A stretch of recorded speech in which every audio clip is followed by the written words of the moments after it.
Turn around and say hi. Everybody's waving at you. Hi.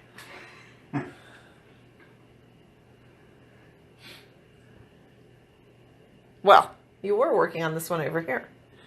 But you Which one? switched. Oh, the painting? Well, he's just sitting there for a while I'm thinking about it. Thinking. So I'm working on this one. Art of Classic Cataclysm says, I'm here. Cataclysm says, I'm here looking at you doing amazing arts. Oh, well, thank you very much. Yeah, sorry, we started a little late. My mom has never seen all of the Harry Potters, and since it's summer now, the kids are out of school. We're doing a marathon about every other night or so. Well. I mean, you know. Can I hate you for a second? Depends on Confront, sketch, and design, said that. Depends on for what? Okay, I have to ask you. Nobody else did, but maybe others are wondering about the thing on your upper right-hand corner of your desk. Yes. Oh, okay. So I wanted there to be a symmetry to the design, but I didn't want it to be perfect. So I made basic shapes using, like this is the Duralar wet media film, and this is Duralar matte. And I used a stencil cutter and just cut some shapes out that I could play with. I don't even, like, the only one out of this so far I've used is the center. Ah. Right? But I have all these other shapes that I could play with if I want that are of similar nature. And so I can use them to just do it compositionally, you know. Gotcha. Because it's really difficult to sketch on top of the clay a graphite wash once it's down, because if you erase anything, it starts to pull it all up. Yes. So, and then this was when I figured out what I was doing up here. And I just did half of it and centered it, registered it basically, and then flipped it over so that I could give myself guidelines. Right, right. And then I'll go back and play with those guidelines, and it'll change, but at least I have an area that I can see on the board that's got some symmetry to it. Right, right. You have that. What did you call it? What kind of symmetry? Broken symmetry. It's a broken symmetry, yeah. And then, because I mean, it is kind of symmetrical, but there's nothing from right to left. It's exactly the same. Right. If you were to flip it, nothing would line up. And I'm revisiting an idea that I painted a few, like, what is it, 2014? Yeah. A piece called Sarcophagus, and I'm playing with that idea again. So eventually there'll be like human figurative elements worked into it. Right. That's the one, a printout of the That's one a print, you did. and right. this, like, I don't even really have a good print of the image. This is from a digital photo that was online. Yes. But that's good enough because it still has the flavor of it, and I'm, you know, playing with this, letting it become something new based on what I'm doing now.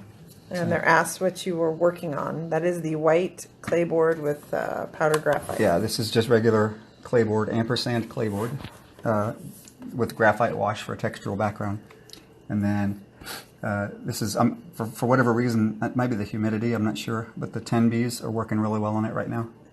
And a kneaded eraser, and then an abrasive eraser to make all the marks. Yeah. And 90% of this has been probably done with just the eraser part. Yeah. You know, so because even the kneaded eraser, it's easier to, you know, I lay down a little bit more graphite and then pull up textural, you know, detail with the eraser, and then go back and define it with the 10B. Like, you're gonna have to wait, babe. Okay. I'll go back. I'll plug it in tonight. Pardon me, my daughter came in. So. Yeah. Sorry. So. They like it. Oh, thank you. You're ridiculously skilled. And more than a little OCD, but thank you for saying that. No, but if you were truly OCD. Yeah. You think my room would be clean if I were clean? No, that has no. Do you use a reference photo? If I'm going to, when I get to the figurative elements, I probably will. I will for sure. Right, right. But for this, the only thing I used was the general feel of this. And as you can see, none of this is, it's only compositionally the same. It's not really. No, so, whoa, look at that middle part. You've done a lot. Now, in terms of the texture, I do have this guy sitting up here, which is influencing a lot of the texture and stuff that I'm putting into it. Nothing in terms of, like, directly, I guess you could say, but very, like, just the whole, like, the feel of the jagged edges and stuff up there. I love this right in here. That's right now. This is one of my like the areas that I feel like is working a bit, and over here I feel like this is working kind of too. And some of the some of this detail will probably fall away once I start putting more shadow on it.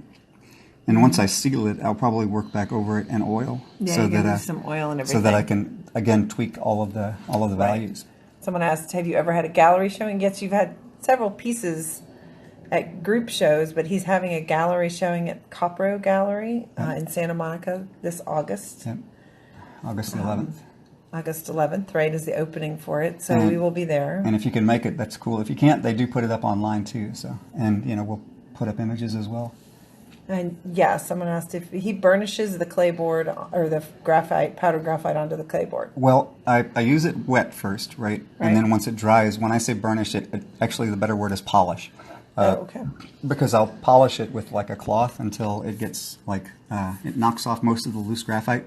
So you can see this is not sealed at all, but it's really not coming off at all. Yeah. So, but that's because I've basically scrubbed it in with a cotton cloth. And your pencils, he likes are Tombow Mono 100s, but that one right there is a Mitsubishi Hayuni, correct? Yeah, this is a 10B. Mitsubishi Hayuni. The other one that works really well on this is the Carandash 6B leads. I guess they're called, I forget, it's not Carandash, it's Kohinoor? It's Hardmouth. The Kohinoor 6Bs.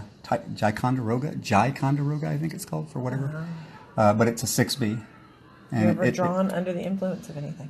Caffeine. Caffeine and I think alcohol, but nothing. Not a lot of alcohol. Nothing much more than that. But, although I've talked to a lot of friends who have played with some psychotropes and things like that. But. Someone said your work has completely inspired them, and I never watch live videos, but I watch yours. Well, I just bought some powdered graphite and plan to try it with the clay board. I appreciate that. I feel like the biggest compliment you can get from somebody is if they say you inspired them to do their own work.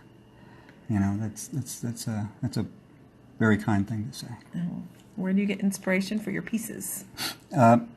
Everywhere. In mythology, or? Yeah, well, I mean, I have when I was young, I read a lot of mythology. Yeah. And I still love science fiction. Well, mostly I like fantasy and horror, but science fiction as well. And that's in terms of reading. And actually, it's just looking at a lot of nature and, elements in decay have a lot of beautiful texture to them, Yeah, but I was thinking about that today when I don't remember what you were talking about. You were telling Duncan about something, and I feel like everything has gone into your brain and you mushed it all around and everything, and from the mythology to, religions to things you've read and art, and it's kind of like... Definitely it's a transformation of many things. Everything that I've probably ever read or, every idea that, I mean, when I was younger, I used to copy characters out of comic books all the time. Mm-hmm.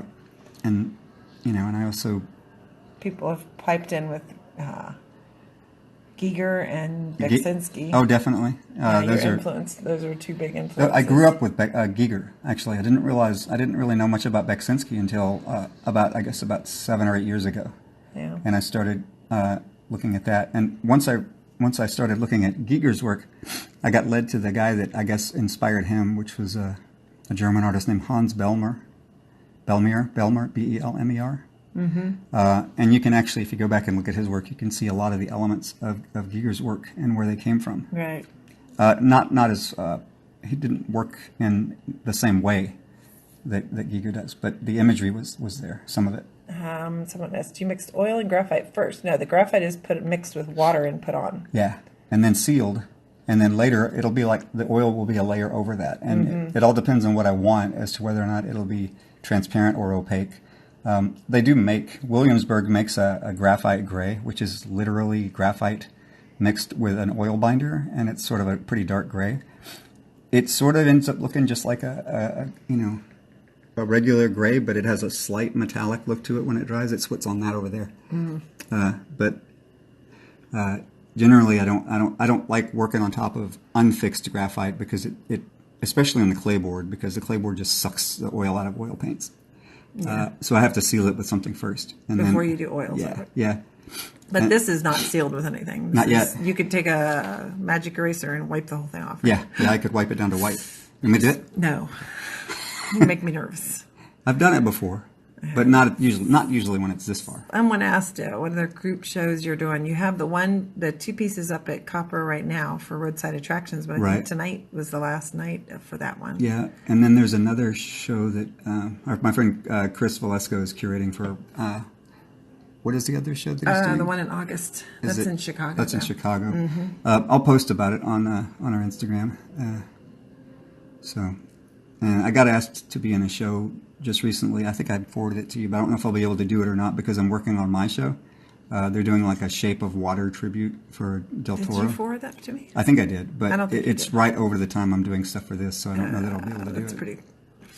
Someone said, if you had channeled all the energy and dedication you put in your work, you would have become a successful psycho. This is probably why I didn't become a psycho, by the way. It's like, I've always said, it's like, I don't know. This is true.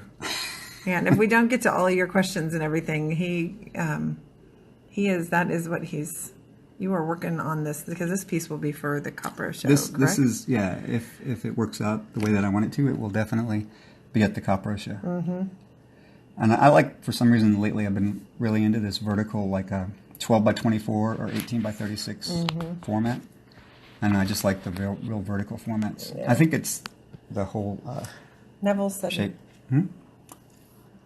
Oh, hey, Neville. Hope you're doing fine. So. What is the title of this piece? You don't have a title, correct? Not yet, but this one was called Sarcophagus. Oh, you're kind, Neville. This one, the one that it's referring to is called Sarcophagus, so it might be a variation of that.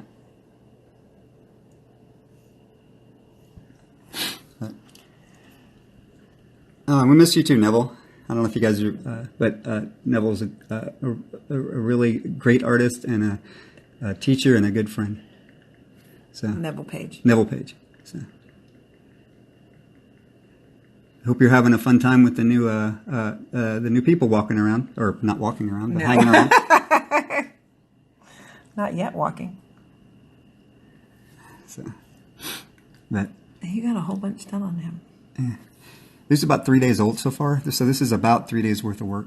Yes. And so one of the things I did was I made this kind of an even gray tone that I'm going back now and roughing up with the textural pattern of flow. So it has it has more of a shape than just a value. Mm-hmm. So, and that's one of the things I like about hitting graphite with erasers, is because you start to pull out some random textures. You can't be. I mean, you can be super careful and precise with it if you want. Right. But I like it when things just sort of start to happen a little bit on their own. Dr. Malkov says, hello from Hungary. Oh, First time he got the live feed. Oh, nice. Hi, Hungary. Probably we will not be at the show, Chicago show opening. Probably not. It's a long way away. Yeah, and it's like it's a group show, so I'll only have like maybe 1 or 2 pieces in it.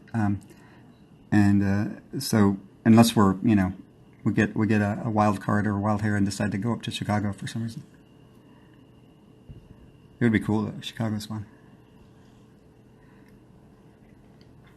We could go visit. Yeah, we have a lot of friends in Chicago. But this is how it kind of works.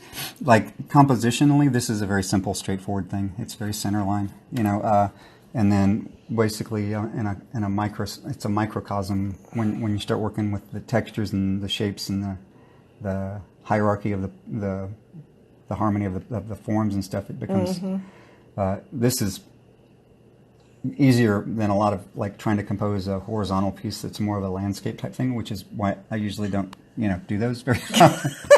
Yeah, but I do have some plans for some more landscape for like environment type pieces. Yes. Not environment like movie style, but like environments for these particular kinds of characters. See, as I was working with this, I was trying to decide if this is a character, like that one is kind of a character, or if it's a backdrop for a character, like this would be a frieze, carved into a stone wall or something. So, but either way, I'll figure that I'll make that decision by the time I have to. Yes, this is on clapboard with the graphite. We got Art of Cataclysm. I don't know what that is. Like a bug. mayfly? As long as it's not the deer flies. We have deer flies here that like to bite Vicky, and those things are Apparently nasty. only me. They come around everywhere. Killed a giant one. Yeah. So. Schoolism says, I'm struggling to recover from health issues and wondering if you've ever had to deal with challenges that directly impact your ability to make work. I have had some challenges and I did have to slow down at different points for those things. I used my work as a way of mentally keeping myself sane while I was facing such challenges. Even if I was sitting, like I would sit on the couch and I would sit and draw with a sketch pad. That sometimes was as far as I got with it, but it kept my mind in a positive place and focusing on that. Yes. So yeah, there's always if you have an issue, or anything, there's some things you just can't do anything about. If you have a health issue that keeps you from sitting at a table drawing, there's nothing to feel guilty about. The drawings will always be there for when you're better. And if you don't get around to them, there's always something left to do that you can play with or work on. Hello from Korea. Oh, hello, Korea. It says, and Pencil Pet says this has a very religious feel. It's probably a lot of the stuff that I do has that feel to it, and it's probably my own head, sorting through all the various things that I've come into contact with in my life, like growing up I grew up partially in the South, but mostly around the entire country because we traveled a lot. So I got kind of exposed to a lot of different ways of thinking. In the South, particularly, it was that the Southern Baptist kind of very intense, religious kind of experience. But then when we would move to the North, I got involved in martial arts, which kind of exposed me to more Eastern philosophies. And I guess you could say a lot of the things that I do is sort of like a strange combination of those two things in terms of metaphor. It all just goes into your brain. Yeah. Well, that's the way it is though with the work that you do. Right. When people say, "How do you do it?" Well, you learn the technique of doing something, and then you rely on the experience of your entire life to make decisions. And that's how. Dr. Malkov's from Hungary says it's night shift there. Oh wow! Early in the morning, actually, he's on night shift. And I hope it's going well for you. Yes. 3 days worth of work. Do you ever quick sketch? I do. In fact, I'll show you one real quick. Yeah, you can keep it on that. But I don't want to run your foot. Like this morning. Oh, this morning. So as I was sitting here working on this, I had this idea of another character that's very similar to this, with what looks to be a bomb or a torpedo on their lap, draped in cloth. And I haven't gotten very far with this, but this is what my quick sketches look like. And then let's see, the one I did this morning before, it was like 6:30 in the morning before I went to bed. And just before I went to bed, I sort of had this guy kind of popped into my head again. I've been circling around this, I guess it's like a greyhound kind of shape, and kind of mixed with a humanoid kind of a shape. Mm-hmm. And so I'm pretty sure that that's something that's going to be coming out soon in terms of an image. But someone asked if they use he's never used charcoal. No. I have charcoal and I intend on playing with it.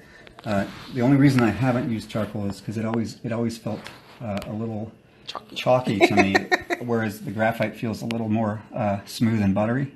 But I'll go towards anything that will give me a result that I like, whether I physically like to use it or not. Right. This clay-board, physically, it sometimes fights you, but the result, based on this kind of process that I have, I think works out. And it's been about a year. You started playing with these clay board every so often about a year ago. I have some of the smaller pieces that you did about a year ago. Yeah. So I actually hadn't used clay ever before about a year ago. But I've been drawing for a long time. So the analog process of drawing isn't that much different. It's just switching some of the tools to achieve certain and drawing from a middle or darker gray rather than drawing down from white. Right. And it seems to suit my nature. Do you have more ideas while working or while you're focusing on other things? Yes. Well, both. Yeah. Whenever I'm working on one thing, that's when I start doing things like I'll draw like thumbnail sketches of stuff next to me. Strangely enough, sometimes the best ideas I have are when I'm forced to work on a contract for someone else. Yes, and especially if I'm not enjoying it, I'll start having all these ideas that want to get in the way of doing the contract piece. And so, for what it's worth, I typically will take enough time to give myself a shorthand sketch of what I wanted, what I'm inspired to do, and go back to it. But that's kind of my philosophy has always been that you don't need inspiration to work, but if you have inspiration, you damn well better work on it. Yeah. Don't ignore it when it happens, but don't expect it to happen. Love your live videos. Oh, thank you. Work. Someone asked, do you know any other accounts to follow who are more sci-fi themed? Sci-fi. I'd have to look it up. I probably have some. I actually love hard surface rendering and stuff like that. I just haven't done much of it. Yeah, some other people are saying Dominic Quick. Yeah. Paul yeah. Komodo. Yeah. Both of those guys do more sci-fi stuff. And Dom actually does some really beautiful organic work too. But so does Paul. They both have some insanely good work. But I do have done a ton of people I follow on Instagram. I'll start sharing some of that. Oh yeah, we should do that. So. Much of your work has a large sense of anatomy, textures, or bones and ribs. Is there a personal experience that lead to that? I look at a lot of it in terms of personal. I think I think there may be at least a group of people that when you start drawing bones and internal anatomy, that's sort of a way of addressing mortality in a way. It's a feeling of, this is the structure of mortality. This is what we look like underneath everything. And for me, it's not about depicting something that is necessarily evil, but something that it's a kind of more of a universal archetype, I guess you could say, because everybody kind of has these things. Everybody in some way can relate to it. And some people, can't look at a skull without seeing something that is dark and negative. And other people don't see it that way at all. And, it just depends on your experience as to where you take it and what it comes from. Right. So, hello from Colombia. Oh, hello, Colombia. What is the ratio of commissions to personal work? Lately, almost everything that I do is personal. I get asked about commissions a lot. Well, you did some movie work. And if you count contract work as commission, I still do that. I still have been doing, I worked on a film in New Orleans. I worked on it remotely from here, at a few months ago. And that usually runs up about a quarter of my year. Yeah, about. I'll spend doing that. Yeah. Which is perfect, because then you get... All right, ready? Yeah. Tips for approaching this medium for the first time. It's going to be frustrating, I would say. You let yourself be frustrated with it and realize that, you're going to get through the first, few drawings and not like them. If you're like me, you'll get through, you don't like something about everything you do, but you'll learn something in everything you do, and there'll be something there to like. Don't get frustrated. Or not don't get frustrated, but allow frustration to be a part of it. Well, it's not going to come easily. Yeah. Have you tried different styles before you found yours? Yes. I used to emulate everybody I could. And at one point I had a booth, and people would walk into my booth and not realize it was one artist. They would come in and say it was 5 artists. It was 5 or 6 different artists. And I don't regret that, because I was able to find elements of things that I liked that other people did and incorporate them and evolve them into my own way of doing things. But I really didn't find my own way of doing things until I started to act. I did the opposite of what they normally tell you. I actively started looking for my own thing, which normally they say just be patient and it'll come. Well, you were 15 years later. I've been patient for a long time and felt like, okay, well, maybe that's not the same rule for everyone. Just like if I say you should do this, it's not the same rule for everyone. All right. Someone's asking about the erasers. That's the Faber-Castell. This is actually this is an antique. This is what you can get, the Faber-Castell Perfection 7058Bs.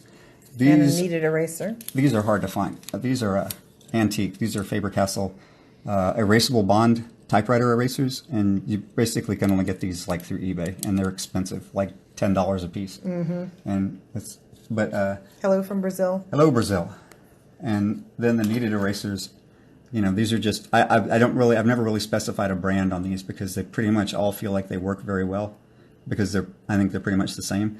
I could be wrong. There might be subtle differences in them that I've just never paid attention to because, you know, I always squish them all together so they all feel like the same brand. I think it's always... Yeah, and the last ones that I bought a box of them. Here it Yeah, is. the abrasive erasers too. When you use a Perfection, he uses a regular pencil sharpener with it. Yeah. And then he sharpens it also on The sandpaper. On the sandpaper. He'll sharpen it to a point. This is a wet dry. It's really smooth. 440 or something. 400 grit sandpaper. So that's just sharpening And the so eraser. I can get a good point on the eraser. People mistake it for a colored pencil all the time online. But this is the last batch of Prism kneaded colors. ones I bought. So. How do you continue to draw when you think the drawing isn't what you wanted? I have kind of a thing where if it's not what I wanted, I'll usually obliterate it and start over, or I'll keep pushing it and realize that I'm just in a mood. Yeah. Because I get into a mood where it's very difficult sometimes. It's very difficult sometimes to bear with the ugly stage of a piece. Fuzzy stage? Yeah. Well, you can call it fuzzy. It is Fuzzy or ugly stage? Yeah, and every piece goes through an ugly stage, you know, where nothing really is working right. And sometimes it's hard to bear through that. But I've noticed that when I do, it's usually, the thing that's bothering me is just that it's not at a stage where it looks resolved yet. Right. If it truly doesn't work, then I'm usually better off just starting over. Because if I end up finding that I'm spending more time repairing a drawing than I am creating it, you know, like finishing it, then I realize that it's like, okay, this is sort of wasting time. I need to start over with this knowledge and approach it again. Right. And I usually end up going much faster, much further, much faster. Right. So. Captain Fuckit asked you a question. Yes. Sorry, I just wanted to say that name. That's all right. I can't seem to draw directly from my imagination. What's the secret? I can do still lifes and stuff, but I can't draw straight from the dome. The secret is not caring what it looks like to begin with. There you go. Yes, it's. Don't worry about it looking like anything in particular, and just have. You know how I learned to draw from imagination. I credit my first art teacher when I was this guy. His name was Ted Lanham. This was in Dyersburg, Tennessee. And the first thing he ever had you do when you were learning a new technique, a new medium, was just draw something non-objective, something completely abstract, and don't worry what it looks like. Yeah. Play with the tools. And from that, though, I was able to, play with shapes. And then from that point on, it was like the shapes that I was playing with were as interesting as the ones that were occurring in reality. Sometimes, if you want to, you can do something like take a photograph if you want to draw something and take it into a program and mess it up a bit, like reduce it in terms of color, like run a cutout filter so it reduces all the colors to different flat panels of shapes, and draw that. You know, you don't, however you want to, just Right. But, Hello from Costa Rica. Yes, Faber-Castell 7058, an old typewriter erasers. I think the big key, though, to drawing from your mind is not worrying about it not looking right away. Right. Because usually you have, for me anyway, I have to find a pleasing shape, and it, like this doesn't really look like it did when I started. The head shape here is way more attractive now than it was when I started. And I erased it like a half a dozen times. That and the shape and the form around it too. I love that. Oh, thanks. Look at that. So. Wow. That's kind of what I like about working from a middle tone, or at least a dark tone, is that with an eraser you can make a mark in it and it actually appears as a shape. Right. And you don't have to come at it from a line-based perspective. Phoenix asked, just wait and see, asked, big fan, do you draw full-time or do you have work to supplement your income? This relates to the other question earlier. About a quarter of the year, around 3 or 4 months of the year, I'm doing work that is contract work. But the rest of the year, most of the year, I'm doing my own work. That is pretty much this full-time. So. Yes. That being said, I also go to shows Right. We sell at a couple of shows. We sell appear at. through our website, which is up, but the shopping cart is down. But everybody's been emailing me. That is at alanwilliamsstudio.com. The irony is we've been selling more from the website since it's gone down. Yes. Than we did website. Yes. So you can find us at alanwilliamsstudio.com or on YouTube is Alan Williams Studios Studio. Eventually these go up. We also have a Patreon, which is patreon.com/Alan Williams. People are thanking you for your answers and for the live feed. So. You're very welcome.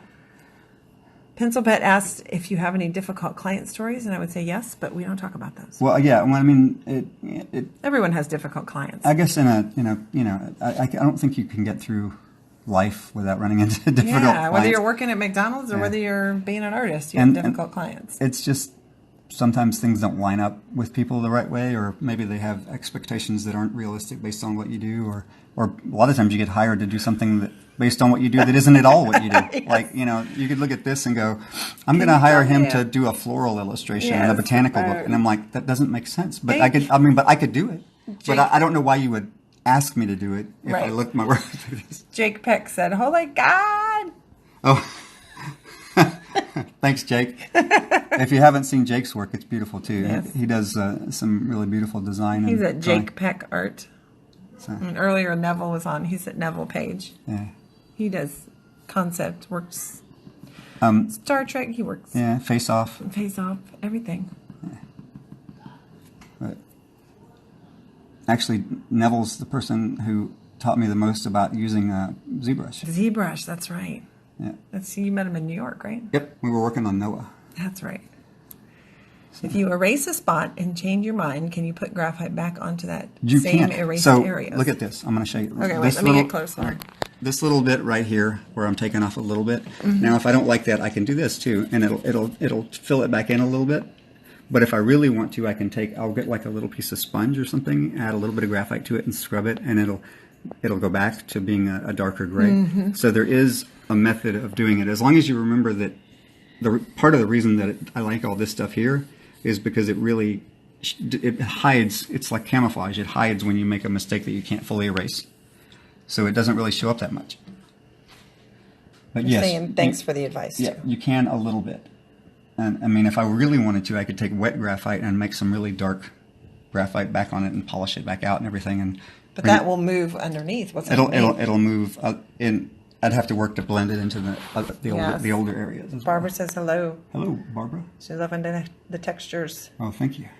Have you used the Oculus sculpting program? Jake asked. I have in my possession the computer, and I'm waiting for the Rift to show up so that I can start trying it out. Yes. The fine people at Oculus Medium are providing me the tools to play with the program and see how I like it. Yeah, so we can talk about it. And when I do that, I will start talking about it and show you guys, or whoever wants to see it. Yes. Do you get attached to your pieces? I was really thinking I woke up at 4 a.m. Well, actually, I don't go to sleep until late. I woke up at... Went to bed at 7 like this noon. morning. For me, waking up at noon is like waking up at 3 a.m. Yeah. I woke up thinking about that the other day.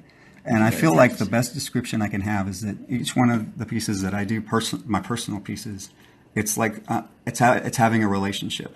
And there's a part to it where you fall in love with it, or you fall in love with the idea of it, right? That's at the beginning. And then you get into the meat of it, and it's like, okay, that's you meeting somebody, falling in love, and then getting to that point where you go, okay, now we know enough about each other to know that it's not all going to be easy, but let's make this work, right? And then you have disagreements in the piece that you resolve, and then at the end, you get to the end and you go, it wasn't perfect, but it was pretty good, you know? Yes. And so that's how it works out with every single one. In terms of attachment, at the end of each piece, I start thinking about the next one, which isn't what I do in relationships, obviously. Because, hopefully not. Yeah, but you know, this is not going to go well. Where's he going with this? It's not a perfect analogy. It's kind of is a perfect analogy. I was waiting for you to get to the, when you see all the, the warts and stuff like that.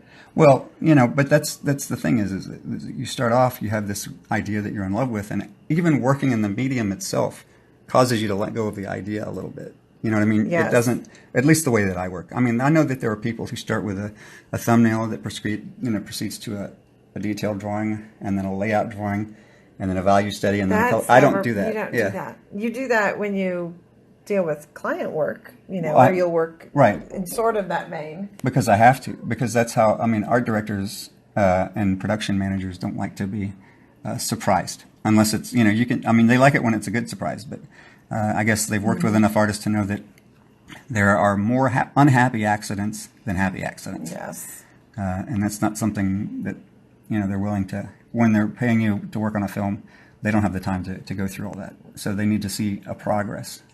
Right, of course. But for me, that's how it works. Yeah, what's funny is if it sells, if I do something that sells right away, then I don't feel as attached to it as I do to pieces that hang out and don't sell for a long time, and I get used to seeing. Mm-hmm. There are pieces that we have I've hanging had. up, and Yeah. and then someone will go, "Oh, I want to buy that," and I'll go, "Okay, I'm boxing it up," and you'll be like, "Oh, I don't want to sell it. wait, oh." But in the end, I don't actually. There's only a few pieces that we've kept. Yeah, yeah. Thank you for all your answers. You're very Someone asked welcome. if you use blending stumps. I do. I don't know if there's something in terms of drawing that I would say that I don't use or don't see a need for at different points. I know that there's a lot of people that'll don't use your finger, but I use my finger all the time. They say don't use blending stumps, but I say use them, but make them look well, use them well, because even with a blending stump, like if I were to use that over the whole piece, it would make it look soft. Yes. So I'd have to work back into it and sharpen things up again. Anything that seems to save time on one end probably is going to cost a little time on the other end to make it look professional. Mm-hmm. I think there's a professional way of using any of those tools, though, because that's why they're there. Those like those leather chamois, those leather cloths that you see. Those were originally sold. I think they were originally used as erasers for general broad areas in graphite. But people use them to smear and smudge, which is cool. But if you do that to your whole piece, it ends up looking squishy. Smudgy. Squishy. It's squishy. Yeah. I'm sorry. And some people are, if you've written in kanji, there is no translate button. So if you could translate for me, Yeah. and then ask a question, that would be fine. I wish there was a translate button. I know, but it still has not. I have not found one. So So what are we doing this summer? It's summer now. The kids are out of school, so. well, I'll be doing a lot of this. I guess we're gonna, Go on vacation. go on some kind of a vacation. Some point. Yeah. I'm not sure yet where. I have people coming in to visit. Yeah. But otherwise, it's not something that we've made like a bunch of No, different we have. plans. So the next thing you'll see is you're working on this piece and several others. We have about 7 pieces done for 7 or I a have, couple more than counting that. this one, there's about 7 or 8 done for the Copro show so far. Copro, you'll be at Copro Yeah. in Santa Monica, California on August 11th is the opening of the show. Alongside you're curating a group show I have a group show that'll be opening there also called Personal Gods. with a bunch of people that next week I'll have a list of them all in front of me. How about that? And that'll be there as well. I plan on having around 30 pieces or so for the Copro show. That's the plan. We'll see how it turns out. Some of them are bigger. I don't know. There's a video Vicky's going to post later that shows a custom-made frame I had made for this show, which is pretty interesting. It's a 4-foot wide circular frame with a circular inset. I feel I should know who Art of Cataclysm is, but see if you guys, if your names aren't your actually names, like Amy Baker Shipley, so I know Amy Baker Art, who she is. Right. But I feel like I should know Art of Cataclysm. Cataclysm. I'm saying it wrong. That's all right. That's all right. But, Hey, Amy Baker. so, Amy. But this is at a certain stage, especially right now when we're talking, I'm kind of jumping around and picking at little details here and there. And at some point I'll have to go back in and do the actual labor of laying in graphite in a flat, smooth tone around it so that I can erase back into it again. And what I want to do is bring it all the way out and have this even be darker out here so that it's sort of in the same nature as this. Right, right. Obviously, they're different pieces, but this piece is actually at the gallery in New York. Wait. Alexander Gallery. Yes. And has this piece in New York.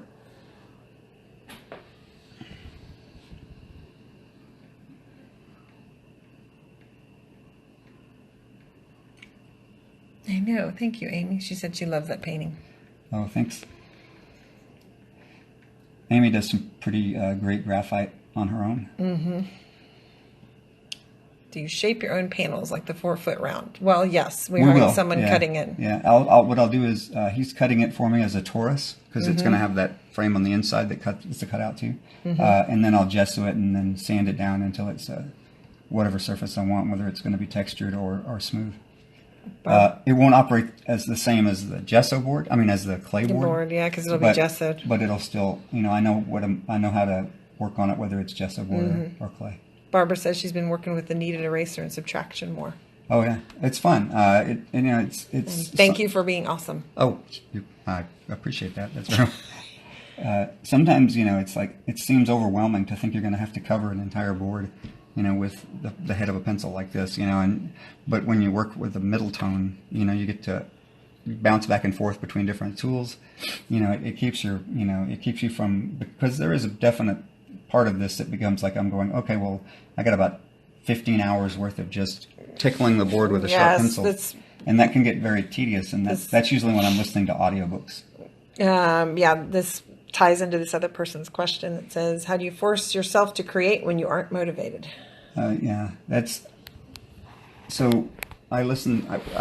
I first off, if you're lucky enough to find a good audiobook or something that you can throw on that you're addicted to, I just sometimes when I'm not motivated, I'll throw that on and just do the little stuff and let myself be basically drawn into the work again that way. Yeah, because it is. I mean, it actually, you have to think about it too. It's your job. So right. At some point, we were together and you kind of get over that. Right.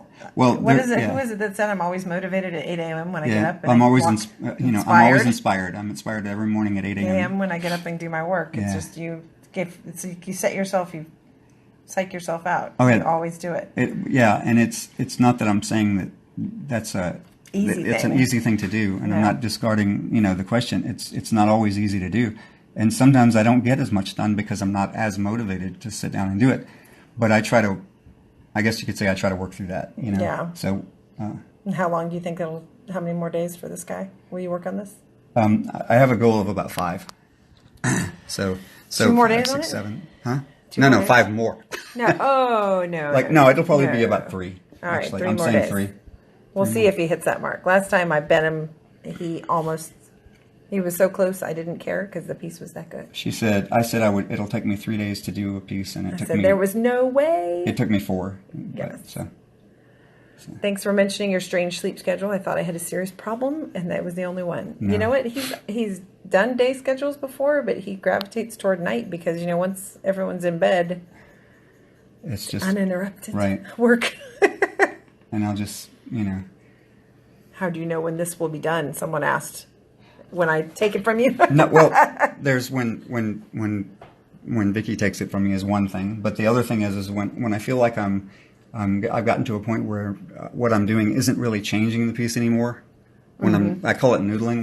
When I'm sitting there noodling with it, and it's not really, nothing is happening that anyone is going to ever notice the difference. I'll sit down and I'll start like picking at the pores, of the drawing. That's usually when I've decided that it's done. Or when I take it away from Jake asked if you'd be at IMC. You'll not be at IMC. Not at IMC.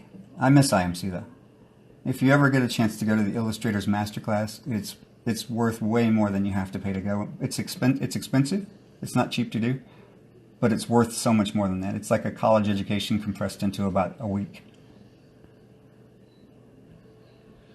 Because they teach you, at IMC, they teach you things about way more than just like technical process. I mean, it shows you in terms of illustration and fine art, because I know Rebecca has a whole fine art track there now.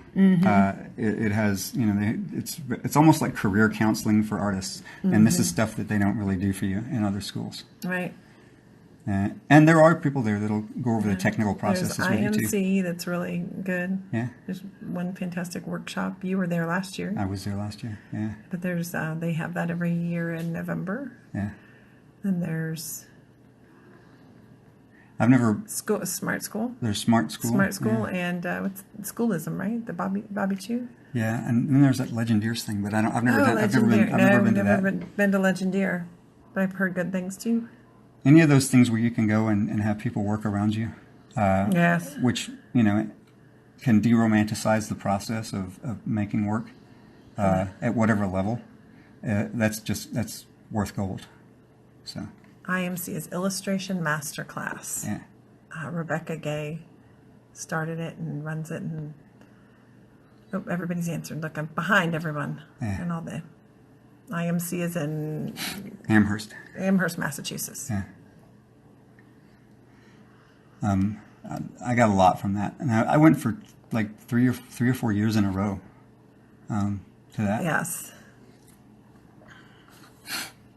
Pencil Pet said, I take too long to create my work. Perhaps if I was more confident in my technique. Yeah, but you used to be a lot slower, though. I did. There was a point where I did a piece. Pardon me. And I took it to a show, and the professional that was at the show, I think it was Greg Manchester, looked at it and said, you know, this is good. How long did it take you? And I said, 2 weeks. And he said, can you do it quicker? And I said, no. No. And so it was weird because I had that thing where after I got home, I said, I'm just going to slow down now because he said that, which is like, you know, that's a whole resistance thing. But the thing was, it was really strange. I slowed down because I like working. I like the process of doing it. And in the process of slowing down, I started actually speeding up. Things started getting faster. Right. I wouldn't really fast. It used to take you a month to do like a pen and ink piece. Yeah, it used to be a long time. I don't really think about how to increase speed. That happens naturally the more familiar you get with something. And just practicing being fast at something isn't. I don't know that that's as valuable like as just learning how to do it. Right? Yeah. You have to do it slowly. Yeah. If you have to learn how to, if you can learn to do it slow and steady, then just the nature of doing it over the course of time will eventually get you faster. Now, yes, remember it's not like we're 22. Yeah. He's been doing it a long time. That's true. And I mean, obviously I work faster when I'm doing concept stuff. I'll do anywhere from 10 or 15 drawings a day. Not like this, but line drawings or, you know, spot rendering things. Right. When I'm doing concept stuff. And sometimes they'll ask for a render, sometimes not. Yes. So, you know, I mean, I guess there are ways to get faster at things if that's, you know, the nature of how you like to proceed, like, you know, doing those, doing quick, you know, figure drawing, timed figure drawing, stuff like that, I guess helps you with being fast at observation and translation. Someone asked if you had an interview with Bobby Chiu or a class. You don't have any. You've never interviewed with Bobby Chiu. No. No, you didn't have a class or anything on school. I haven't. I've just seen his stuff out there, and you know. Yes. I know that he's an educator as well. Yes, he'll interview with anyone as long as I set it up for him. Yeah. Usually. Tell me about the figurative piece you finished recently. Do you use reference for the drapery? Oh yes, yeah. If it's got realism in it, it came from a realistic reference. Correct. Yeah. I would like to say that I can make up the folds of drapery, but if I make stuff up, it ends up looking like, and I don't mean this as an insult, it ends up looking very stylized. And there's nothing wrong with stylized work, but if that's not what you're going for, then you know you definitely need to look at reference. Yes. So, but right. It's 9:53. Although we started late, so I don't know exactly when we started because there's no timer on this thing. But you can find us at alanwilliamsstudio.com is our website. The shopping cart is down, but just email me right there at victorialtw@gmail.com if you're interested in any of the pieces. Yeah. And that is the same for our YouTube channel is Alan Williams Studio. They're being very complimentary. Oh, that's very kind. Lots of holy fucks and stuff like that. That's actually, it's funny. I said this to Vicky a long time ago. The best compliment you can get from another artist is to make them curse at you. It's like, oh, and you control the powdered graphite. You don't. I let it do a lot of what it wants to do, and then kind of work with that. Work around it. Yeah. Yes. I've learned that some of the things that it will do, like I know if you use a lot of water, that it'll dry and bead up, and if you use less water, it actually lays down thicker and darker.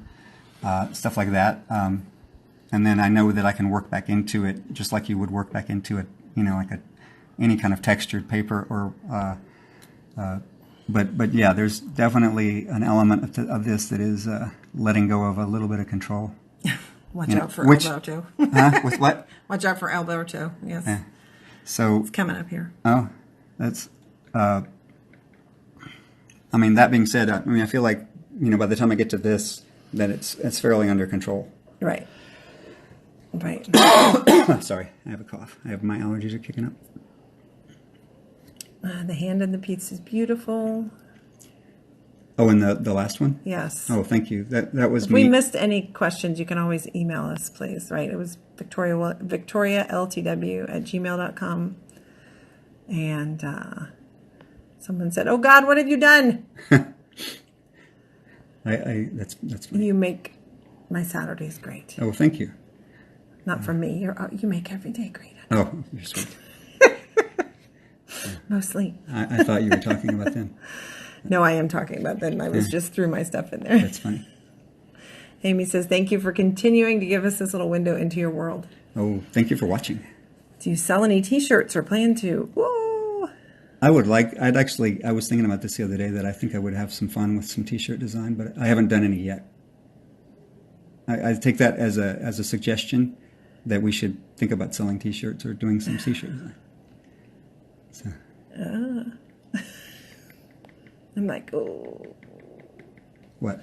Thank you for making this live feed. Oh, you're very welcome. Look forward to tuning in every week. I know we got people from Korea to Hungary. I absolutely Brazil, love Colombia. the fact that we get people from all over the world that ask questions about this stuff.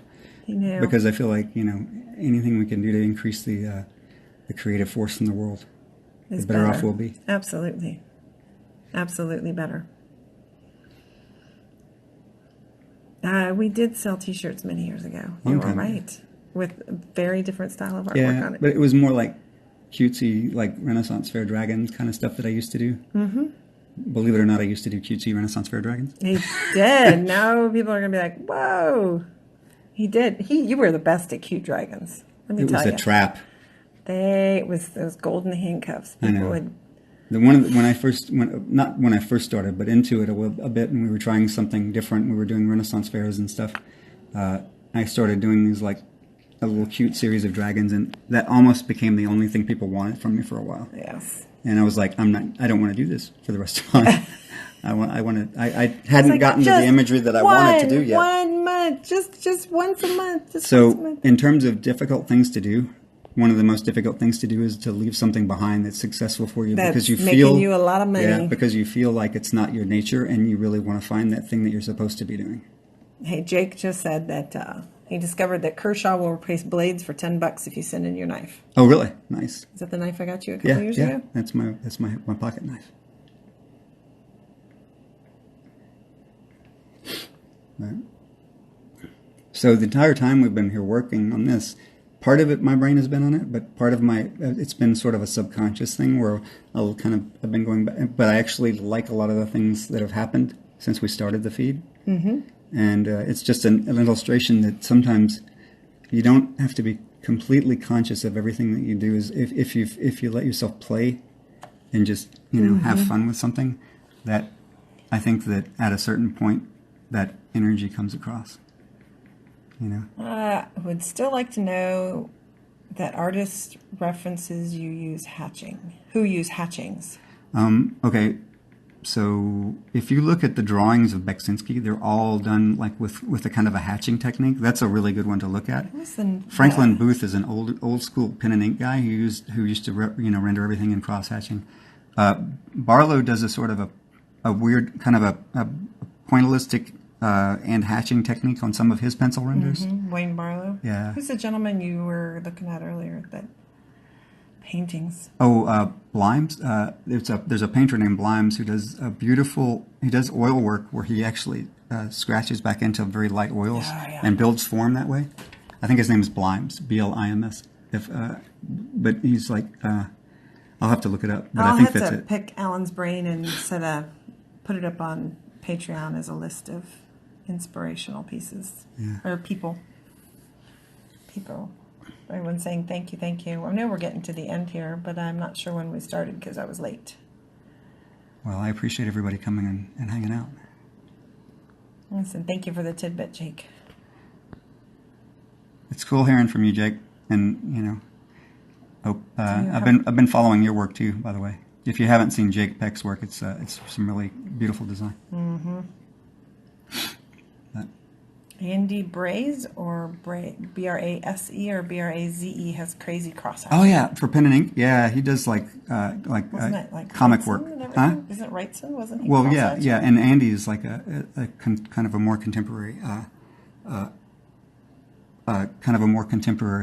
like version. I don't know if you would say is a version of because he has his own style. But Andy Braze's work is it's beautiful, especially just in the microcosm of line. Mm-hmm. Very, very well done. He's a nice guy too. Oh, didn't know you knew him. Yeah. Andy Braze, B-R-A-Z-E. Yeah, no, he was at Spectrum a few years in a row when we talked to him and his wife. I wasn't there, was I? I don't think you were. Okay. I only got to one Spectrum. It's just weird how the graphite starts to look like marble right here. See that? Oh, yes. It starts to just, and then all you have to do is go back and enforce that and then define it. Your viewing distance on your pieces is about 12 inches. Yeah. And to get really interesting is to get really close like this. Yeah. I really, I do back up from the thing and make sure that it holds together from a distance, but my work is typically viewed from, I guess they say twice the diagonal for like, and for this piece is a 24 inch, it'd be like 2 or 4 feet away, but it actually looks better when you're like, you know, right here, right up on it. But it's a real joy to watch you draw, even when it distracts me from working on our own drawings. Oh, well, I appreciate that. You can find us on YouTube at Alan Williams Studio, our website at alanwilliamsstudio.com. Email me, but the images are up there, or if you see something online. I haven't gotten any prints of the most recent powdered graphite pieces because Alan has to do a lot of color correcting with them. So some of the ones that I've been doing recently, they don't scan that well, so I have to go back in and manipulate them in the file to make it look like the original. Yes. We're also on Patreon, if you want to check us out over there. These go up on Patreon, and eventually they get up to YouTube also, but I'm like a month behind because of end of school stuff. And we just bought this nice little boom up here, and you don't get to see it. This thing, which I've adapted already. Oh yeah, Bryn told us about that. But right? I'm going to do some more extended videos with it. Oh, so, I'm not dodging your question. There's millions of questions, and I'm getting to what I think. So, which one? Oliver, I don't know. He says I'm dodging the question, but I don't know what his question was. What was the question? I don't know. There's a bunch of them.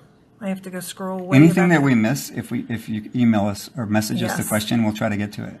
Would you address the yonic nature of this piece? Yonic nature. When is Alan Williams' art book coming? We'll let Alan think about the yonic nature of the piece. The Patreon link is for patreon.com/Alan Williams. If I'm understanding the nature of what you're asking correctly, I think that there is a physical, organic quality to a lot of the stuff that I do. And it probably harkens to like this is going to sound artsy, but it probably harkens to a primal memory, in terms of human anatomy and things like that. So. And the art book is going to be kickstarted in March 2019. Yeah. So I'm pulling art together and going to start working with someone to get it all together and moving. We have a friend who's a typographer and book designer. Yes. So. Oh, we have 30 seconds remaining, people. So, and it'll be a nice hardbound art book. Right. Kickstarter. It scares me. He can do it. You guys know that after this is like all of the interaction. I go take a nap. He usually. does, yes. Oops. All right. We will talk to you guys later. 5 seconds. We're getting booted off. Bye. Goodbye.